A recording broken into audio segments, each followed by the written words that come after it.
Do you feel that no matter how hard you try, you just cannot spot enemies in Battlefield 6? I've spent the last couple of weeks dialing in my settings to make things a little clearer, and I've also changed up a few of my key bindings to make handling equipment and weapons more streamlined. Let's dive in. Firstly, we'll go to the graphics settings. We're going to set the field of view to 110. This will allow you to see more of your surroundings, which means spotting enemies easier. This is particularly important if you're playing the Battle Royale. Just under that, we'll also change the weapon motion blur and the world motion blur to 0, camera shake amount to 50, and turn on the reduce sprint camera bobbing setting. This will keep everything focused as well as help reduce the likelihood of the game triggering any motion sickness. Also turn off chromatic aberration, vignette, and film grain. These settings look very cinematic, but they do reduce a little bit of vision. Now let's go to the accessibility settings. Here, we're going to edit our color profiles. This is totally optional, but I personally find some of the default colors a little tricky to see against the background. You need to change the color preset at the top to custom, and then you can edit them to anything you wish. The main colors to worry about here is the enemy color and the hard armor color,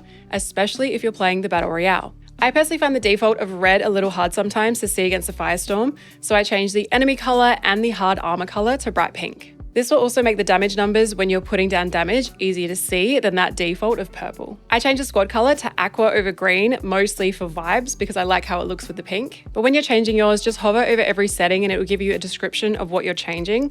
So you can absolutely make your own choices here. Just bear in mind that you want the most important markers and pings to be the most obvious colors. One setting worth changing in the gameplay tab is the roll camera in landing roll. Set that to off, and this means that your camera will no longer do a full 360 when you're doing a combat roll of a height. It helps with general vision when rolling, but it also helps reduce any motion sickness. Moving on to the HUD tab, you'll want to change the minimap size to large and the view distance on foot to 300. This gives you a much wider view of the minimap and the surrounding area. Particularly useful when you have a UAV up in the Battle Royale. In the crosshair setting, set your crosshair opacity to 100, intensity to 80, and change the color to something more noticeable. I personally use a bright green color as it stands out better against the colors in the world. I also have the crosshair thickness on thick, but that is absolutely personal preference. Just below those settings, under hit indicator numbers, I changed the hit indicator number size to medium so I can call out damage values to my squad more easily. Now that we've got all of that set up right, let's go into the advanced HUD and icon settings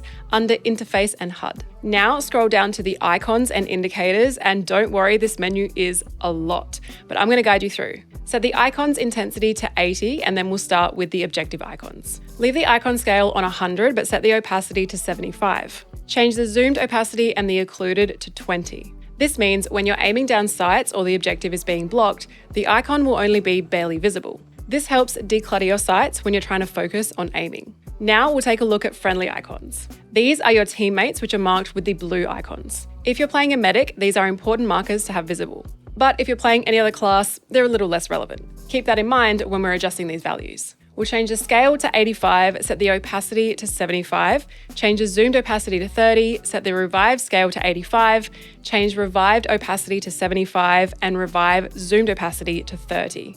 As with the objective settings, this will reduce the amount of icons in your field of view when you're aiming down sights. If you're a medic, you might want to keep the revive opacity on 100, but you'll definitely still be able to see it even with it reduced slightly. Squad icons will look about the same as friendly. If you're a medic and you're wanting to focus solely on revives, you could keep the opacity at 100 and even increase the scale up to 150%. Here are the settings that I personally run though. We'll set the squad icon scale and revive scale to 85. Opacities at 75 and zoomed opacity will go down to 30. For enemy icons, I set the scale to 115 so they're slightly larger, and I keep the opacity values on 100 to make them as visible as possible. If you want to make them even larger, you absolutely can as well. Ultimately, these are the most important icons, so you want these to stand out above everything else, especially if you feel like you can't spot enemies. And finally, the neutral icons will match the previous settings with 85 as the scale, 75 opacity, and 30 for the zoomed opacity. And before we finish, here are a couple of keybinds that I'd recommend setting up. These are a little more relevant for the Battle Royale, but can absolutely be useful for multiplayer as well. I have my armor set to my rear thumb button. This allows me to easily replate in the middle of a fight.